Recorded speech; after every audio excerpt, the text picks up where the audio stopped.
Olá, eu sou Isabel Carvalho e eu estou aqui com a Patrícia de Camargo para mais um encontro do Papo de Arte.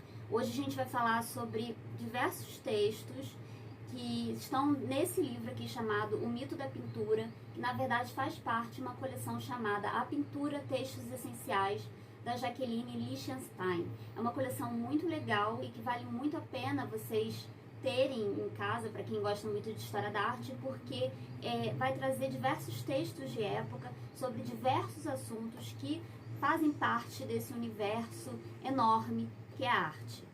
E eu achei super interessante, porque eu não sabia que era uma coleção que havia sido lançada na França em 1995 e que a editora 34 trouxe para a gente. Lá na França, eles editaram um volume único, que deve ser horrível para manipular, imagina, é muita coisa. Aqui são 14 volumes, né?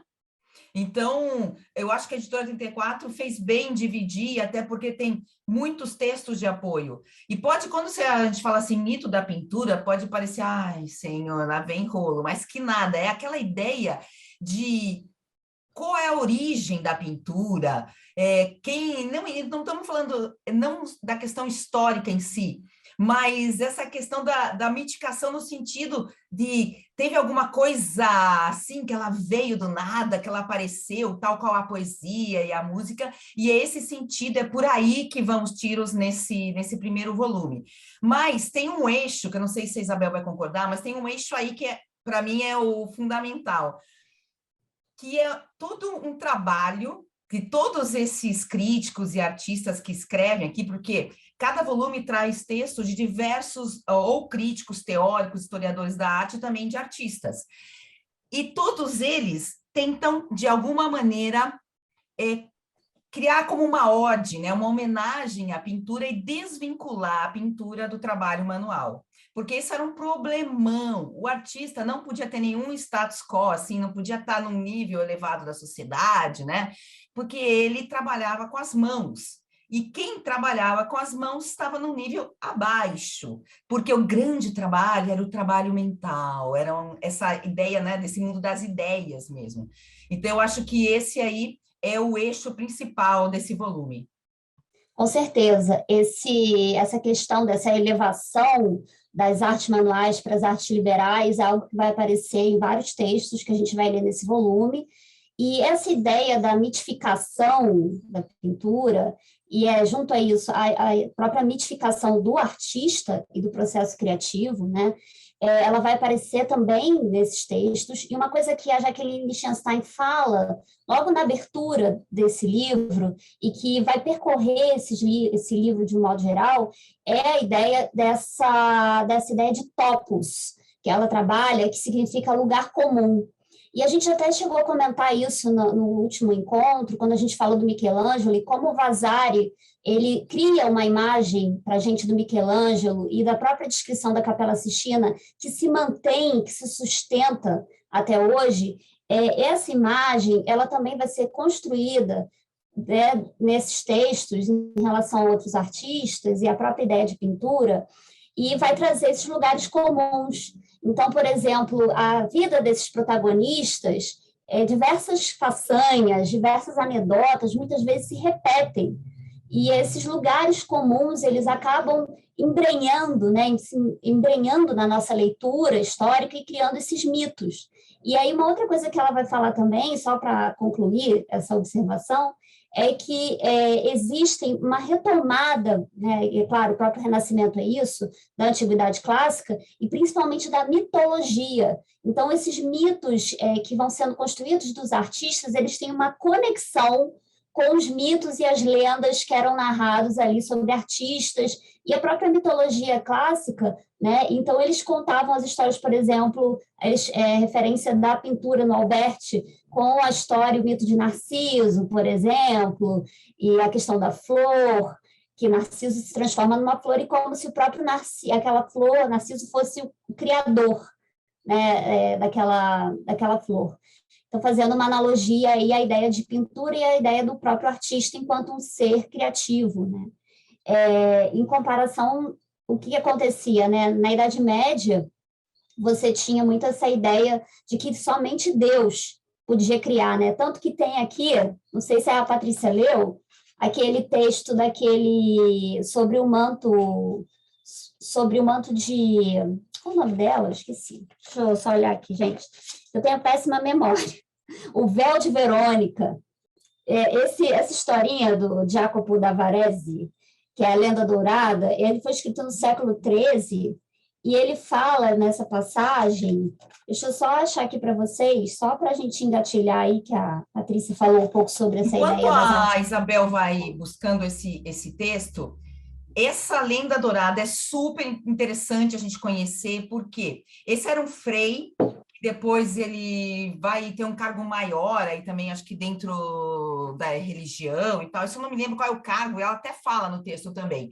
Só que ele pega vários textos religiosos do século V, VI e VII, reúne essas histórias sagradas e monta esse livro, que foi um dos livros mais famosos, assim, mais falados da Idade Média. Só que, como a gente divide a história, como a gente já falou da outra vez, para sistematizar. Só que essa lenda dourada, esse livro, essa recompilação chama Lenda Dourada, foi usado pelos renascentistas. O Piero della Francesca pegou uma das histórias, que é a história da verdadeira cruz, ou seja, da cruz que foi enterrado Jesus Cristo, com a qual foi enterrado Jesus Cristo, crucificado Jesus Cristo, e ele fala dessa lenda, e o Piero della Francesca usa essa história para criar um ciclo de afrescos na igreja de São Francisco, em Arezzo. Então, olha como é importante, porque a gente consegue fazer essas conexões. Então, quando a gente está diante da obra, é como se a gente estivesse diante de uma história em quadrinhos, em que a gente vai conhecendo essa lenda dourada. Acho que você já achou, né, aí da Verônica? Achei. Só a observação aqui é que ele tem um trechinho que ele fala na página 89, que é a história do Pilatos, né, que ele manda matar Jesus Cristo e tal. Cara, essa e história aí... do Pilatos, desculpa, Isabel, é que eu amei, eu não sabia que até a cidade de Viena tinha relação com essa história, eu achei o máximo. Nossa, é muito interessante, né? Aí o Tibério, que era o imperador na época, Tibério César, ele ouve falar de Jesus Cristo e tal, e aí ele manda chamar Jesus, porque ele está muito enfermo, está doente e tal, e aí ele manda uma pessoa lá para ir lá falar com Pilatos, e aí o Pilatos fala que mandou matar Jesus Cristo, né? Então, quer dizer, o que eu vou fazer? E aí ele fica sabendo, né, esse ajudante do Tibério, que existe uma mulher, né, que é a tal da... Gente, eu esqueço o nome dela, gente. Por quê? Por que eu esqueço? A Verônica, né? Verônica, claro. Verônica, inclusive, é Vero ícone, uma coisa assim, em latim, o nome dela. E aí, esse cara lá, né, mandado pelo Tibério, vai encontrar com a Verônica e ela vai falar que ela tinha mandado fazer um retrato de Jesus Cristo, né, numa determinada situação. Então, ela resolve ir com esse moço aí, né, esse cara enviado pelo imperador, para encontrar com o imperador, já que Jesus Cristo tinha sido morto. E aí ela apresenta o quadro, e aí o Tibério é curado por causa da imagem. É claro que aí há todo um contexto, né, principalmente uma crítica à iconoclastia, que você tinha ali na Europa, uma crise das imagens e tudo mais, do Império Bizantino. Então, essa história ela também foi forjada ali para fazer uma reverência à utilização de imagens, tá? Mas o que me chamou muita atenção foi esse trecho que fala assim: tão logo lhe disse, ele me pediu a tela e me devolveu com a impressão de seu venerável rosto, né? Então, ela entregou a tela, Verônica entregou a tela para Jesus e Jesus devolveu a tela com o seu autorretrato. Seria mais ou menos isso. Na verdade, o que ela está querendo dizer aqui, né, é que Deus é o pintor. Deus é que pinta, que dá vida às coisas. O pintor mesmo, o manual, o pintor que está trabalhando ali, ele não é aquela pessoa que encarna, sabe? Que dá vida às coisas. Isso somente Deus. O pintor é uma ferramenta de Exatamente. Deus. Um meio, talvez, né? E aí, quando a gente vê essa discussão no Renascimento, ela começa a reivindicar, na verdade, que os pintores eles não são simplesmente ferramentas ou meios para receber ali a palavra divina e aplicar aquilo ali na tela, ou seja, onde for. Ele, na verdade, é um criador, tal como Deus, né? Então, é uma coisa muito E tem uma ousada, assim. relação com o que você falou de um outro texto, do texto do Alberti, que é do Renascimento, super importante para todos os grandes artistas do Renascimento, porque você falou do retrato, né? Dessa coisa de Jesus Cristo já estava morto, ele precisava, porque, claro, como que você vai falar para o imperador, tá morto, acabou, não tem mais o que fazer? Imagina o medo desses caras chegar com essa notícia. E o Alberti, no da Pintura, ele diz que a força divina de fazer, que contém em si a pintura, a força divina de fazer presentes os ausentes, mais ainda de fazer dos mortos, depois de muitos séculos, seres quase vivos, reconhecidos com grande prazer e admiração para com os artífices. Ou seja, cara, é demais, a pintura tem esse poder, ela te traz de volta da própria morte. Então, que tem a ver com essa questão que você comentou, né, aí da Verônica também. Sim, quando eu estava lendo essa parte do Alberti, eu fiquei pensando muito também nessa relação da imagem enquanto legado, né, dos artistas. A gente falou disso muito no encontro passado do Michelangelo, que ele deixou um legado, e até o próprio Vasari fala e tal. E também como que essas imagens, elas passam estar relacionadas à ideia de você permanecer vivo. Por exemplo, quando você encomenda um retrato, você é um cara muito poderoso, aí encomenda um retrato para o Leonardo da Vinci ou para qualquer outro pintor muito conhecido, muito famoso, a ideia é que você entre para a história, não só o pintor, mas a pessoa que está encomendando, o próprio mecenas. Então, é uma rede, assim, né? As pessoas querendo se tornar imortais a qualquer preço. Eu acho que isso também tem muito a ver. E tem a ver também porque quando eles deixavam em testamento dinheiro para que fizessem uma capela decorada onde eles fossem aparecer. Então, era como a pessoa não entendia que ela ia permanecer de alguma maneira entre nós, né?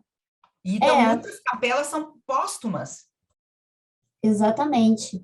Que é a ideia também de você ser colocado na pintura, é quase como se você pudesse ser lembrado também no paraíso, sabe? Na hora ali do juízo final, do vamos ver, não só aqui na vida terrena, mas ali naquela hora você ser reconhecido como um donatário de uma pintura, por exemplo. É como aquela obra do Masaccio, que é a Santíssima Trindade, que tem as duas pessoas que encomendaram ali na base, e eles rezando assim. Então, quer dizer, olha, nós fomos muito bons, nós mandamos fazer essa linda obra do Masaccio, nós vamos para o paraíso. Ou aquela capela de Pádua, do Giotto, também tem uma história sobre ela, que o cara que encomendou o Stroveni ele era um cara perverso, não sei se é verdade, mas eu lembro dessa história. Ele era terrível, e aí ele, para se redimir... na verdade, ele emprestava dinheiro, isso era crime, né? Tanto que os médicos, os banqueiros, isso também era crime. Então, é todas umas incoerências, assim, né? Era um pecado também.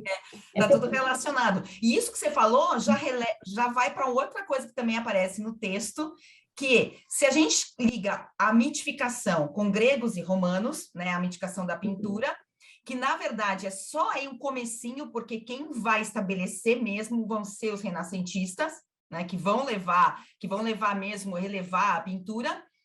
Agora, historicamente, até Plínio Velho, né, historiador aí grego, né? Acho que ele era grego, não romano, grego. Plínio Velho. Acho que o Plínio era romano, porque tanto que ele morre com o Vesúvio. Então, ele vai tentar também tem um texto dele, e ele vai relacionada historicamente a pintura com os egípcios. E por que eu fiz essa ligação? Porque tem essa relação que você falou, né? Como toda a arte egípcia está relacionada com a vida após a morte, então era super necessário que você tivesse aí a sua imagem espalhada por todos os cantos. Então, esse livro é interessante, porque apesar de ter todos esses textos aí, né? Textos, recompilações, tudo se une. É muito perfeito, cara. Essa Jaqueline Chastain, quem está ali por trás ali daquilo, mandou muito bem. Então, eu queria fazer um comentário aqui, que a gente leu o Michelangelo no nosso último encontro e tal, e tem algumas coisas que me chamaram a atenção ao longo dessa leitura, né? E que a gente já comentou aqui, que é essa ideia da autoridade do mito.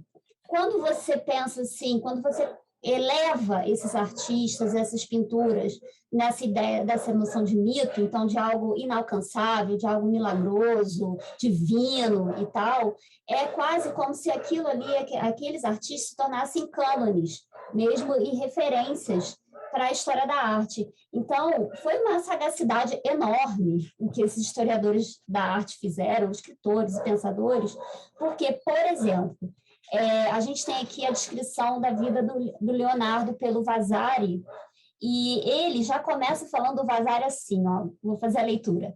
Influências celestes podem prover os seres humanos de dons extraordinários.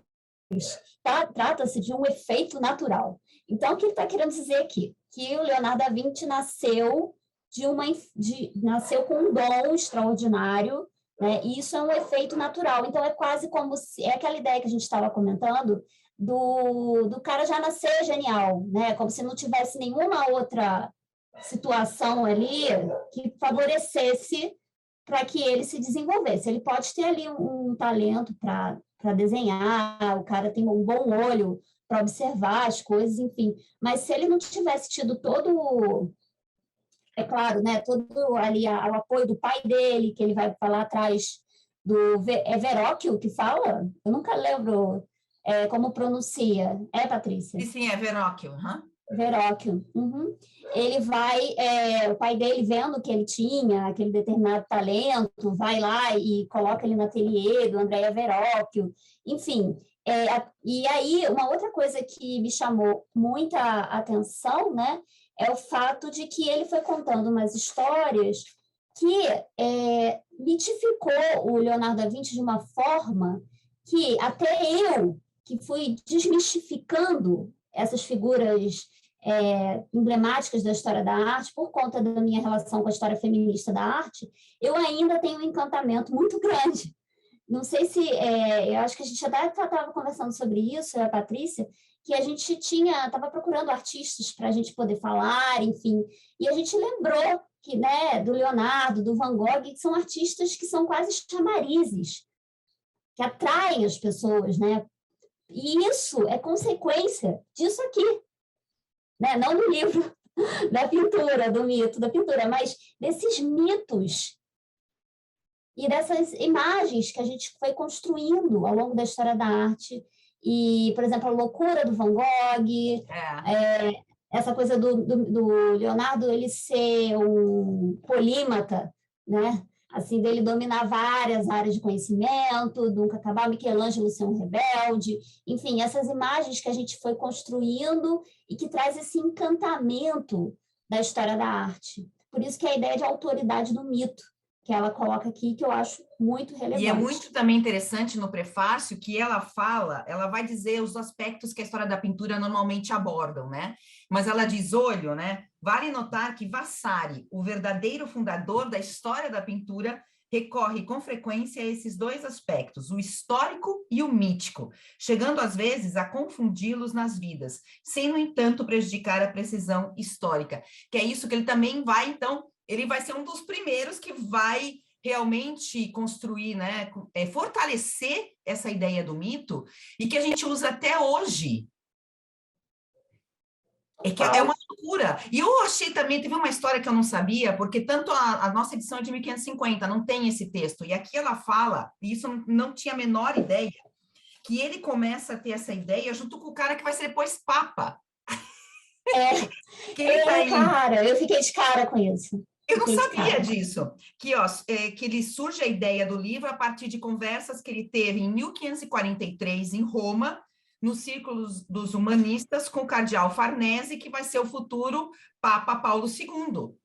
E que ele começa, isso eu já sabia, mas que também é interessante, que eu acho que a gente não comentou, que ele começa a escrever com 33 anos e ele fica 7 anos recompilando documentação, principalmente daqueles artistas anteriores, né, que a gente viu, que a gente conversou, né, do Giotto, Cimabue e tal, que a gente viu no nosso primeiro encontro, e depois viajando para ver as obras, e ainda comprando ou adquirindo de alguma forma os desenhos desses artistas, porque eu acho que era também uma maneira de, quando você está escrevendo, a gente sabe, né? A gente que escreve, cara, você tem que ter alguma referência, e pensa, não tem foto, não tem xerox, é gravura e desenho mesmo nessa época. Então, eu fiquei arrepiada a hora que eu vi isso, eu falei, gente, o Papa...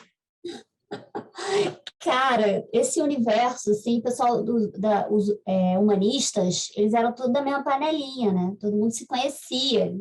Em falar em panelinha, eu gostei de uma fofoca que tem nesse livro, que é sobre o Aretino, né? O Pietro Aretino, que ele vai falar para o Michelangelo sobre os nus da Capela Sistina.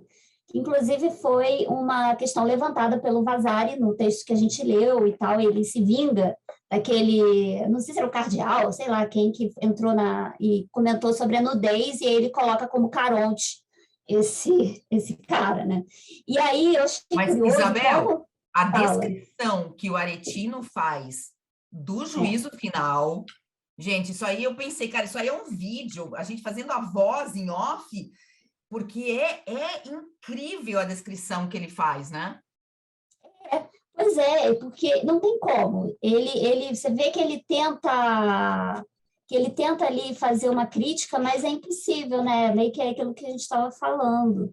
E eu acho uma coisa que eu notei, e que é uma coisa que o próprio Vasari faz, e todos os outros escritores o próprio Alberti, que é essa conexão com o mito, com a antiguidade. O Aretino faz isso muito. Nessa carta que ele escreve para o Michelangelo, ele cita o Fídias, o Apelles, o Vitrúvio. Então, essa conexão com a antiguidade, e que faz parte dessa mitificação, aparece aqui diversas vezes ao longo do texto dele, né?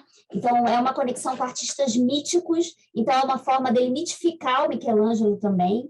E eu achei muito curioso essa questão do Aretino, ele escrever essas cartas, e essas cartas servirem hoje em dia para a gente ter um panorama, não só da produção artística da época, mas também da vida literária, acho que até de questões mais políticas mesmo da época. E incrível, né? E a Jaqueline chama de jornalismo panfletário, o que o Aretino fazia na época. Qual que é a fofoca? O pessoal está curioso. A fofoca que era justamente que a carta, né, que ela teria, a Jaqueline que conta, né, que ele teria mandado, era uma forma de denunciar os nus do grande afresco da Sistina, né? Então... na verdade, eu entendi que ele primeiro tenta puxar o saco, né? E depois ele comenta no final. Mas como o Michelangelo nem tchum para ele vai na vingança, no poder do ódio, e faz essa denúncia aí, né? Porque ele já vai ter uns cargos poderosos depois em Roma. O Aretino é uma figura muito legal. Para quem gosta de Tiziano, ele tem muitos textos, porque ele era amigão e ele vendia o Tiziano mesmo. Tinha alguém, eu preciso de um artista que faça isso. O Aretino, Tiziano, melhor do mundo, melhor... Porque tem uma disputa, né, que nessa época do Renascimento, entre Florença e Veneza, essa questão da linha, do desenho, da cor. Então, é bem interessante também a figura do Aretino. E também me chama a atenção que ele foi meio um diplomata, né? E tem muito pessoal das artes que depois, como você falou, tem essa questão política também, que as artes vão estar aí envolvidas também, né? As questões das artes visuais vão ter um papel muito importante.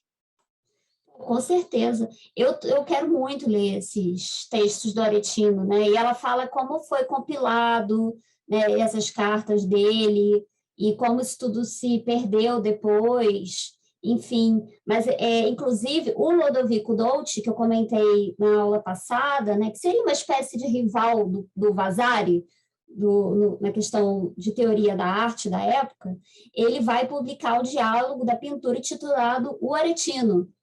E aí é baseado, como a Patrícia falou, nessas leituras dele da obra do Tiziano. Eu imagino que seja muito interessante, isso aqui é uma coisa que vai ficar, assim, para ler depois. E, assim, uma coisa que me chamou muita atenção, falando agora do livro em si, é que como tem essas pitadas, assim, de pequenos textos, é legal porque você conhece mais ou menos, você é apresentado ali a essa escrita e depois você pode desdobrar isso por alguma coisa que te interessou, que te chamou a atenção. E uma das coisas seria esses textos do Aretino, que eu quero muito ler. Naquela questão que eu comentei, né, de distanciar a pintura só do trabalho braçal, tem um momento quando ela fala do texto do Alberti, do renascentista, e ela traz um extrato desse texto onde se lê: trata-se de mostrar que a pintura não é... não, acho que isso é uma da Jaqueline mesmo escrevendo. Trata-se de mostrar que a pintura não é uma profissão mercenária, mas uma atividade nobre, que é uma arte liberal e não mecânica, e que o pintor não é um simples artesão, e sim um artista, que é aquilo que você também já tinha comentado, né? E ela traz porque ele está toda hora querendo desvincular a pintura do mero trabalho manual. E eu também achei interessante daquela outra questão que você falou dos topoi, que vem dos sofistas, isso eu também não sabia, que esses tópicos e tal, né? E como você falou desses lugares comuns, e aí ela fala que o pintor ideal vai ser aquele que se ajuste mais, que mais tópicos ele represente. Então, esse é o pintor ideal. E daí vem a história do Apelles, né? Que é esse grande mito que a gente sabe que ele existiu, né? Porque tem vários estratos da antiguidade, mas, claro, hoje a gente tem uma construção aí, né, desse grande herói que foi escolhido por Alexandre Magno para representá-lo, e que daí se apaixona por uma de suas amantes, e ele vendo que ele é o Apelles é tão maravilhoso que o Alexandre Magno Ele dá de presente. Gente, ó, é horrível, eu sei, mas ele dá de presente a mulher para o Apelles. Tem várias anedotas, tem né? vários quadros, né? Depois, muito de Renascimento, Barroco, Neoclassicismo, Romantismo, que trazem essa história dele pintando ela de trás, assim, e ele, o Alexandre Magno e tal, tem várias representações. E isso é interessante, porque, e que é mais interessante disso tudo, dessa história, é que não tem uma obra dele, né? Que não sobreviveu à obra em si, o material. O que sobreviveu foi o mito do Apelles. Acredita-se que tem uma Vênus que está deitada assim numa concha em Pompeia. Anadyomene. É isso, que seja uma réplica de uma obra do Apelles. E tanto que quando você entra em Pompeia, ela está aí com um máximo ali. É muito interessante, porque ela é um afresco que dá para um jardim interno, assim. Então, acredita-se, né? Mas vai saber. Pois é. Ai, gente, é muito triste, né?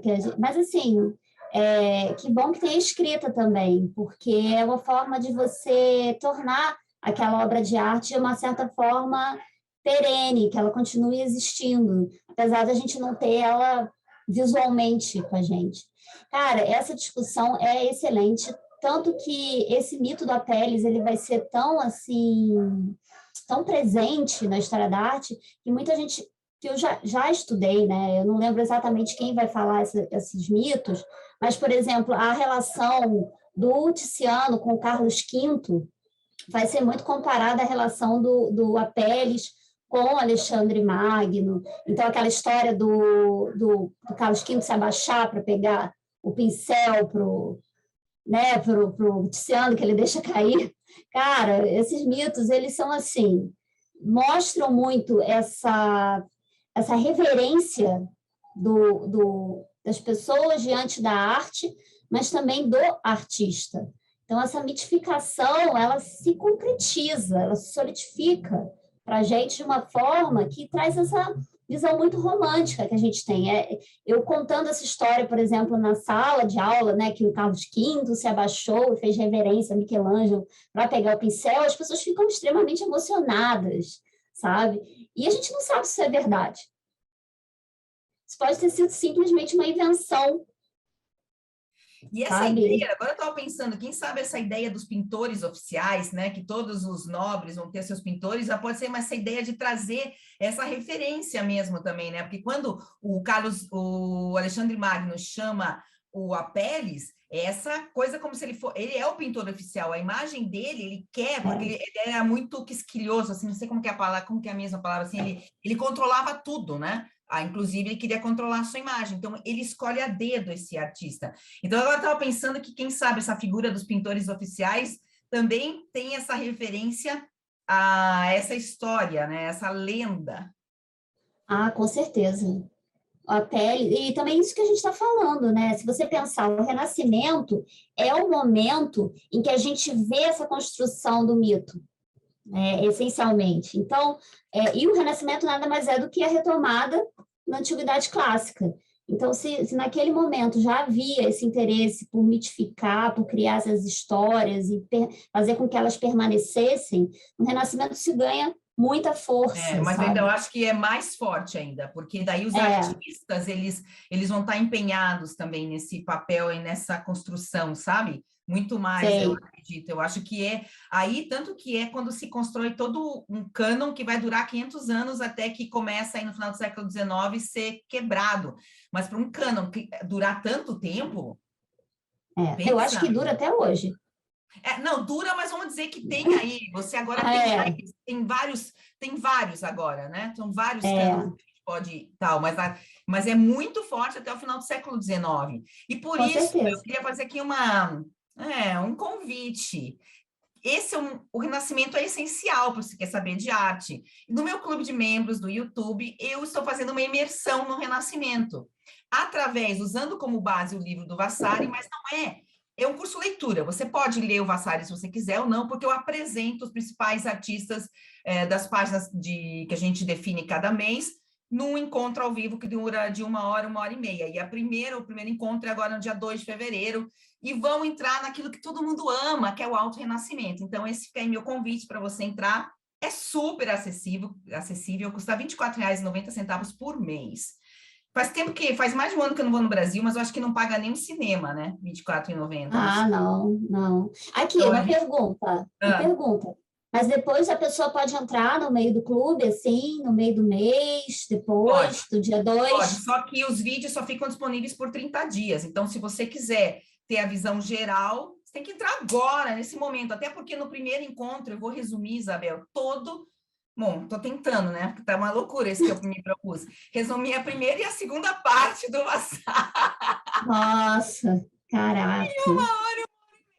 Então, você ainda vai ter essa visão. E também, quem entra no clube vai ter acesso a 2 masterclasses que eu vou lançar esse ano. Uma do Giorgio Vasari e a outra do Rafael Sanzio. Então, aí Olha, essa possibilidade aí.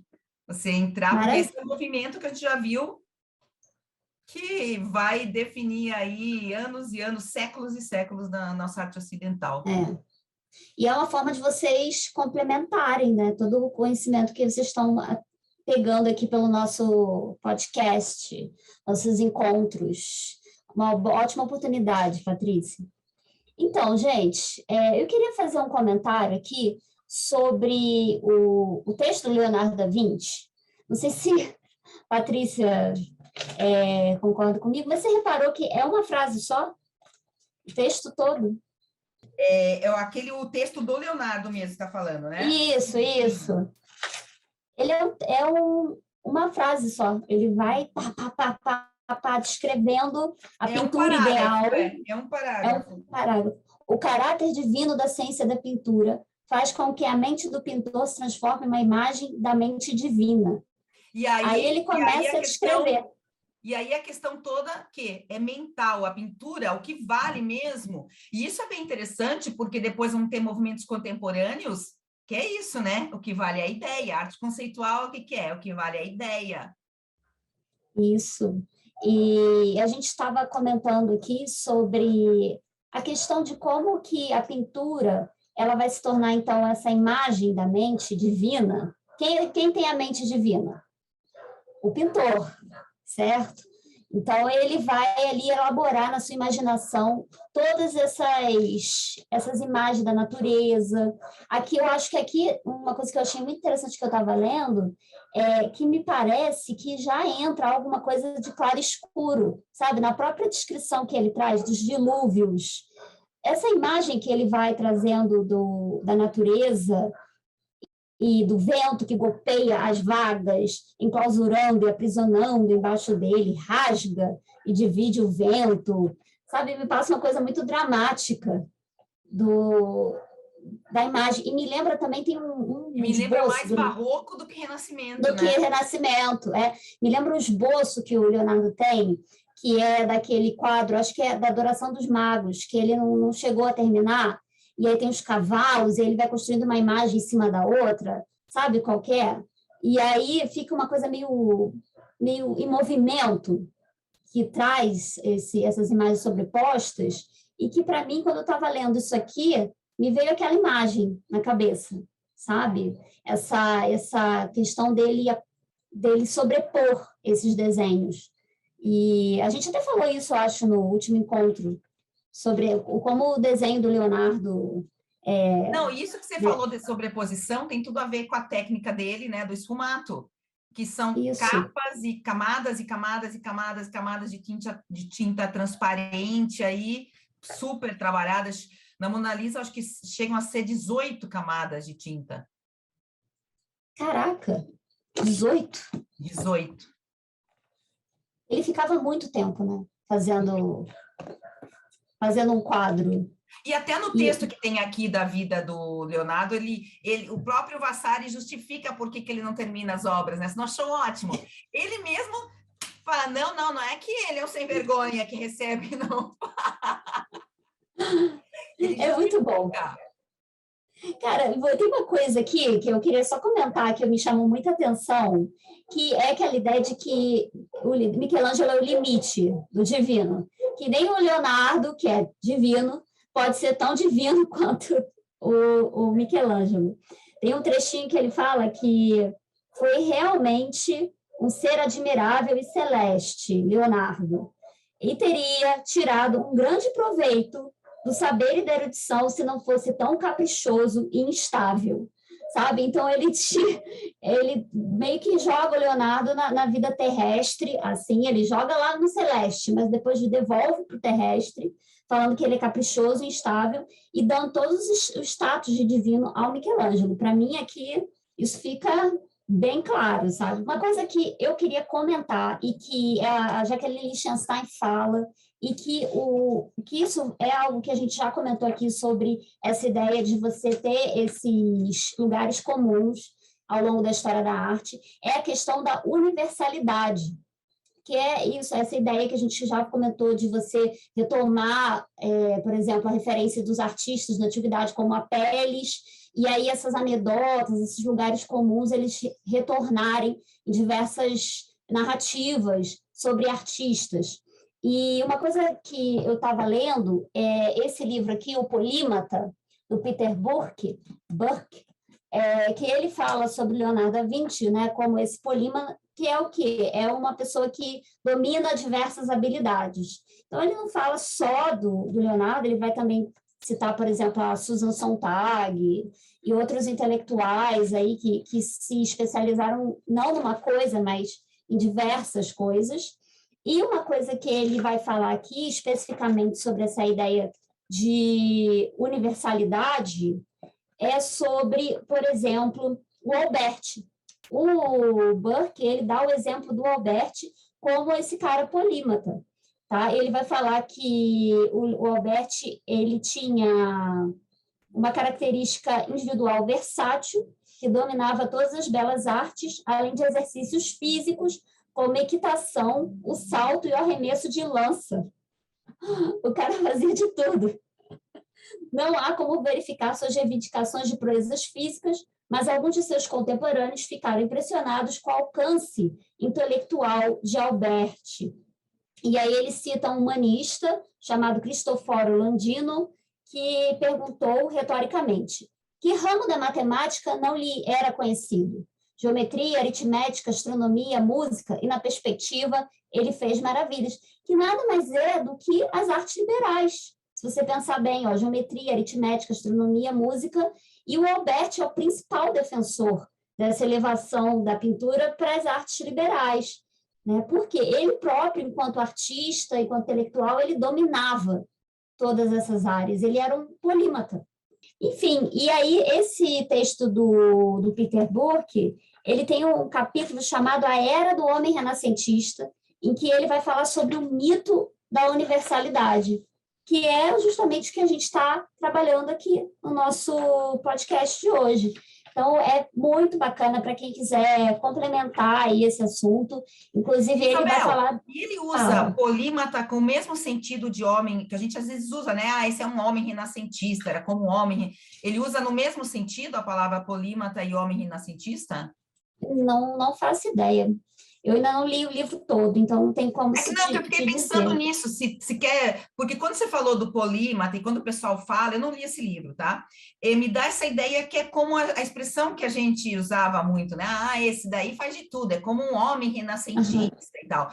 E não Ah, sei tá. se tem, sabe, essa mesma acepção para o Peter Burke e tal. Porque eu fiz um curso no Prado do Renascimento e ele foi um dos professores. E Nossa, exatamente falando da. Mas ele não entrou nessa questão, porque ele trabalhou a indústria cultural renascentista, mas agora, pelo que ele falou e pelas coisas que você comentou, me dá essa ideia que podia ser, quem sabe, né, uma palavra aí meio com a mesma acepção. É porque hoje falar homem renascentista até, né?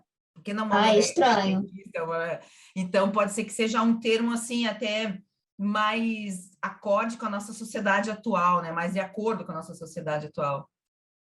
Pelo que eu estou vendo aqui no sumário, ele dá vários sentidos. Ele fala, por exemplo, o polímata como enciclopedista, o polímata como colecionador, o polímata como filósofo, o polímata como crítico. Ele dá, acho que parece que tem vários sentidos. Não me parece, mas ele entra na questão do Renascimento, porque faz todo sentido. E ele tem um capítulo aqui que eu adoro, que é sobre as mulheres polímatas e sobre a mulher renascentista. E, particularmente, acho que é muito interessante esse viés do Peter Burke, porque ele não fala só do homem em si, né? E ele vai comentar, por exemplo, sobre o Castiglione. Eu falei do Castiglione no encontro passado e disse sobre o Manual do Cortesão, que tinham aquelas regras moralistas, que o Vasari mesmo, com certeza, tinha conhecimento desse manual para quando ele escreve Vidas, enfim. E o Burke, ele vai falar, por exemplo, que o Castiglione, ele rejeitava essa ideia de você ser um polímata. Ele achava que era, assim, super estranho você ter várias habilidades, ao invés de você se especializar em uma coisa, sabe?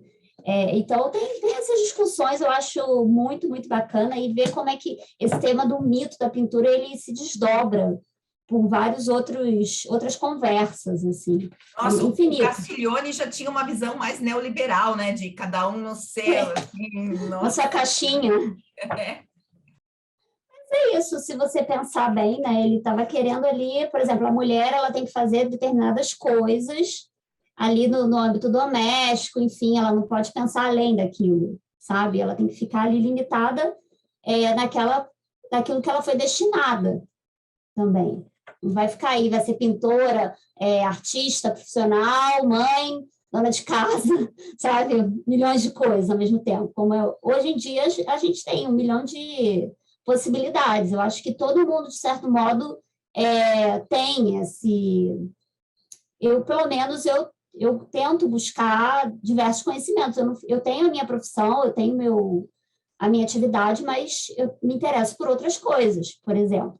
Eu gosto de pintar aquarela, sabe? Embora eu não seja exímia, eu gosto de decoração, eu gosto de outras coisas, de outras áreas que não necessariamente eu sigo profissionalmente. Então, isso é algo que é interessante, que o Leonardo da Vinci já tinha ali prefigurado, e que hoje em dia eu acho que, né, acho que todo mundo fala disso, acho que tem até termos para isso, multipotencial, enfim, bem interessante. Mas Essa questão da mulher, eu não sei se é no texto do Alberti, que eu estava tentando buscar aqui, que ele comenta, que, outra vez querendo mitificar a pintura, que era uma coisa tão extraordinária que os gregos e romanos, quando queriam uma boa educação para os seus filhos, falando aí, eu vi. os nobres, né?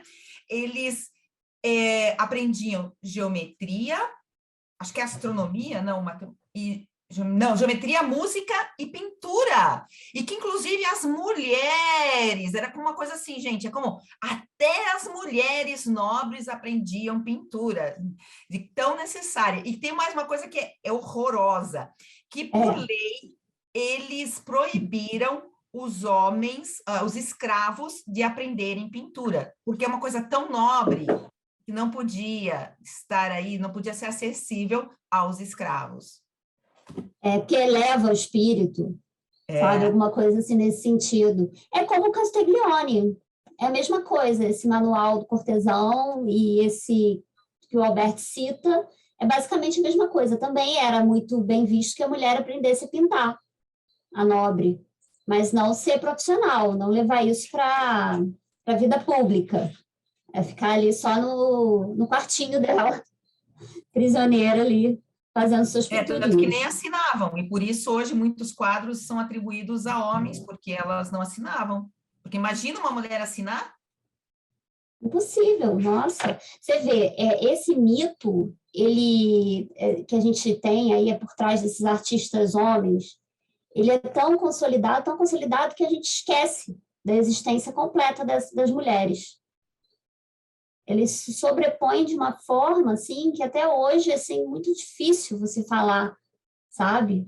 É aquela história, a velha história da grandeza, que a Linda Nochlin vai trabalhar, enfim, mas não é a questão aqui, mas é muito, muito interessante a gente tentar trazer também essa reflexão para a gente entender como que essa história da arte hegemônica, ela foi sendo construída e consolidando esses mitos ao ponto da gente não conseguir observar e não ver além.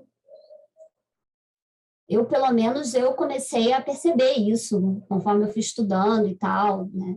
Mas é bem complexo tudo isso. Eu não tinha pensado nessa questão do mito também como uma forma de apagar a história das mulheres na arte. Não tinha pensado, agora estava aqui.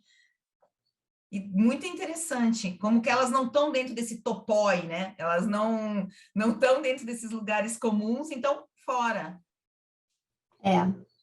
Isso, hoje em dia, claro que a gente está tentando converter isso, e as mulheres sempre produziram, assim, desde que se conhece, desde que a arte ela foi, principalmente no período do Renascimento, e é claro que a gente, hoje em dia, já está abrangendo outras produções artísticas, outros, por exemplo, artistas negros, e que você nem tinha, né? Você, pensando assim na Europa, na arte ocidental, e hoje em dia a gente fala, mas vejam só como esses mitos, eles são quase como um carrapato, e nós, eles são carrapatos. É que tem que desconstruir mesmo, né? Essa é, infelizmente, uma palavra muito usada, mas é real, a gente tem que desconstruir tudo isso, e por isso é tão complicado, e também porque quando a gente tenta desconstruir e colocar, parece que as exigências para por exemplo, as mulheres, para os artistas que não são brancos, homens, são muito maiores as exigências. Então, eu já vi falar assim, mas não colocaram aquela mulher no museu porque ela não tem qualidade pictórica. Mas e por que está aquele outro que tampouco tem tanta? Então, as exigências são altíssimas, é complicado mesmo. E existe um padrão que tem que ser seguido, que tem que ser... Aquilo é considerado bom, excelente, e se você não tem uma mulher que talvez... E claro que tinha, né? Mas é porque não se falava. Mas você não tem uma mulher que alcance aquela mesma relevância, enfim. E outra coisa também, é claro, e isso eu não sei se é a Jacqueline Lichtenstein que fala em algum dos prefácios dela, que quando ela vai se referir a algum desses textos, em que ela fala sobre a questão das inovações, que o que faz um grande artista, muitas vezes, é a inovação que ele propõe, e a gente, como espectadores fora dessa época, a gente muitas vezes não enxerga. Por exemplo, tem a história do Pollock ou do próprio Mondrian, que são trabalhos assim tecnicamente mais simples de se fazerem, tá? Estou falando assim, não tem aquela questão do desenho, da perspectiva, daqueles estudos, enfim, mas que nos seus contextos históricos foram inovadores e realmente impactantes, sabe? Que aquilo não tinha sido pensado até então por outra pessoa. Então, o próprio branco sobre branco do Malevich, quadrado preto sobre fundo branco, enfim. E eu acho que isso é uma questão muito importante, que essa ideia também do que faz um artista ser celebrado pela história da arte é a inovação que ele propõe no seu período e que ninguém mais tinha pensado. E eu acho também que essa inovação passa a ser incorporada principalmente pelas gerações subsequentes. Isso também eu acho que é um ponto importante, né? Porque exatamente, você pode ter feito alguma coisa, mas não pegou, como a gente fala, não pegou, aquilo não gerou nada. E agora, ao passo que esses artistas, aquilo que você falou, impactam até hoje, né? Então... Pois é como o chiaroscuro, né, o esfumato, que foram inovações e que perpassou e perpassa até hoje a história da arte. Então, quer dizer, ele tem que pegar, também não adianta o cara ser ali, criar uma coisa completamente inovadora e não perpassar.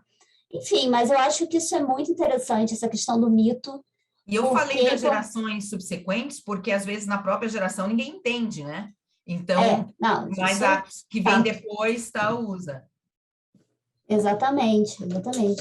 Não, e o trabalho que os próprios historiadores da arte, colecionadores, vão fazer de preservar essas obras para que a gente também possa estar discutindo, porque também não adianta o cara fazer inovação lá e o negócio dele se perder. É verdade. Então gente, olha, tudo isso num livro, que a gente não leu todos, a gente não trouxe todos os textos aqui para vocês, tá? A gente escolheu o quê? Não sei, 5, 6 textos. Num livrinho desse, tudo isso. Então, ó, eu acho que a Isabel também, a gente recomenda, né, Isabel, essa coleção da 34, são 14 volumes. Nós temos até algumas ideias daí, quem sabe, de falar dos outros volumes também, mas, olha, realmente vale muito a pena essa publicação em português, que o trabalho todo que eles, de edição mesmo, tradução, eu não encontrei nenhum erro, errinho, às vezes bobinhos. Perfeito. Né? E quais seriam hoje as suas recomendações, Isabel? Não, fala você. Então, primeira coisa, um livro que saiu em novembro do ano passado, de um dos críticos mais famosos, tem um monte de seguidor, o Jerry Saltz, ele até tem Instagram e tal, e ele lançou o livro Art is Life. O nome é muito poderoso, né? Arte é vida. Mas depois vem íconos, iconoclastas, visionários, vigilantes e flashes de esperança na noite. Essa parte flash de esperança na noite é tipo Van Gogh, Noite Estrelada. E tem boas críticas, dizem que que são vários ensaios dele, tá? Diz que alguns ensaios são brilhantes e que ele traz também autoficção, que ele relaciona obras com fatos que ele vivenciou. Por exemplo, tem uma coisa que me chamou muito a atenção no texto que eu li no New York, que diz, arte é vida, é uma história de amor. Marcar ensaios escritos profundamente pessoais sobre o suicídio da sua mãe, pouco depois de ela levá-lo ao seu primeiro museu de arte.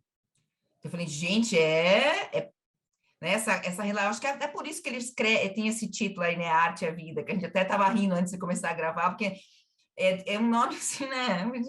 Mas acho que tem relação com essa questão. E minha outra recomendação para vocês lembra que a gente a gente comentou sobre o ano Picasso, né? E tem uma exposição que é bem interessante, que vai começar em março e vai até agosto, eu acho que no Museu Nacional Picasso de Paris, e que ela é toda quem está pensando a exposição, quem é o curador da mostra é o estilista de moda britânico Paul Smith.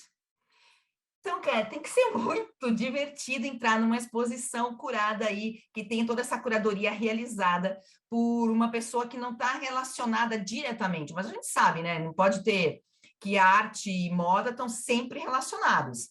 Mas imagina ver isso dentro de um museu, de uma instituição, como é o Museu Nacional Paris. Essas são minhas 2 recomendações hoje aqui para vocês.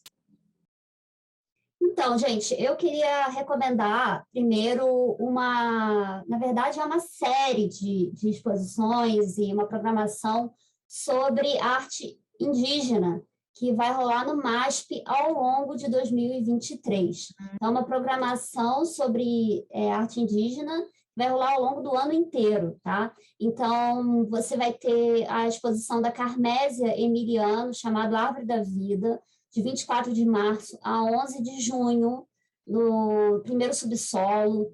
Também vai ter uma outra exposição chamada Macu Mirações, que é uma exposição que marca 10 anos do coletivo Macu, que é o movimento dos artistas Unicoin, e foi feita a curadoria pelo Adriano Pedrosa. Também vai ter uma exposição do Paul Gauguin, o Outro e o Eu, então não é só sobre artistas indígenas, mas também sobre esse olhar né, do primitivo, no caso Acho que dos obra nativos, né? dos nativos, da Polinésia e tal, então é bem interessante, né? Aliás, né, o Gauguin ele é completamente assim complexo, né? Se a gente fosse só olhar a vida dele, a gente ia sair cancelando ele, mas também tem seu mérito, né? Enfim, essa é uma discussão que eu não quero entrar, mas é complexo. Então, e uma outra coisa que eu queria indicar para vocês é o meu clube de leitura, que está com inscrições abertas, e a gente lê basicamente teóricas da arte, e a ideia desse nosso ciclo 3 do clube de leitura é falar sobre a representação na história da arte. A gente vai ler Mary Beard, também vamos ler um outro livro chamado A Imagem da Mulher, da Cristina Costa, e também Uma Africana no Louvre, que é um outro livrinho assim maravilhoso que foi lançado pela Bazar do Tempo e fala sobre um quadro que foi feito, acho que no século XVIII, se eu não me engano, por uma artista, eu esqueci, Marguerite Benoit, que ela retrata uma mulher africana e tal, em 1800, na verdade. E esse quadro vai ser analisado pela autora, que é a Anne Lafon, e a gente vai trabalhar também essa leitura. Então, vários textos... Esse quadro, ele estava meio esquecido no Louvre e até sair no clipe da Beyoncé. Foi, isso mesmo.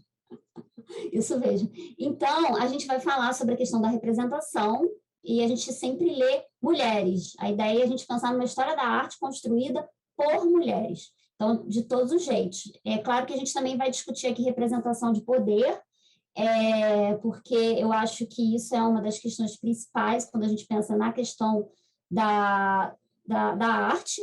E a Mary Beard, acho que se fala assim, o Bird, eu nunca lembro como é que pronuncia eu acho o que é nome Mary dela. Bird, mas eu não sei, eu acho que é Mary Bird. Que ela é uma historiadora inglesa e ela eu sou alucinada por ela, eu fico vendo os vídeos dela no YouTube, dela falando sobre os antigos, os romanos comuns, como viviam os romanos comuns.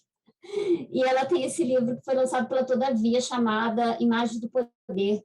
E eu estou começando a ler e estou gostando muito, acho que vai ser bem legal a gente trazer essa discussão para o clube de leitura, tá? Ele é pago, mas também tem uma outra questão que ele tem as cotas de bolsas e tal, que eu sempre ofereço, que a cada 3 inscritas a gente tem uma bolsa. Então, já foi oferecida aí muitas bolsas, até já mais do que realmente está no combinado ali, mas é porque é muito bacana ter sempre muita gente participando e empolgado, enfim, vai ser muito bom. E mais do que um clube de leitura dirigido por uma pessoa que é uma especialista em arte, né? Então, não tem esse diferencial, não é só que você vai ler com a Isabel, ela vai te guiar nessa leitura. E quando começa, Isabel? Então, a gente vai começar no dia 23 de março. Então, é toda a terceira quinta-feira do mês. A gente começa em março e vai até junho. Então, pessoal, olha aí, uma maior dica para vocês participarem do clube de leitura, terem essa visão também de uma história da arte que é muito difícil encontrar, primeiro, livro em português, e ter alguém que saiba realmente sobre o tema, que é o caso da Isabel, que é especialista nesse tema. E com esse livro incrível, né? Com essas recomendações, a gente vai se despedindo aqui do nosso segundo episódio dessa primeira temporada, nessas nossas conversas, diálogos. Gente, vamos falar a verdade, a gente não sabe o nome, mas espero que no dia do lançamento a gente já tenha o nome. E que daí vocês ajudem a compartilhar, né? Compartilhem no Spotify, vai estar no Spotify da Isabel. Qual é o teu Spotify? É um teto seu também. Um teto seu. E no YouTube, no meu canal Arte 365. Então, ajudem aí a gente a compartilhar, espalhar a arte para o mundo, ficar mais feliz e um mundo muito melhor, com certeza, com essas novas perspectivas aí que a arte te dá. Isso Um aí, beijo gente. no coração de vocês. Um beijo, até a próxima.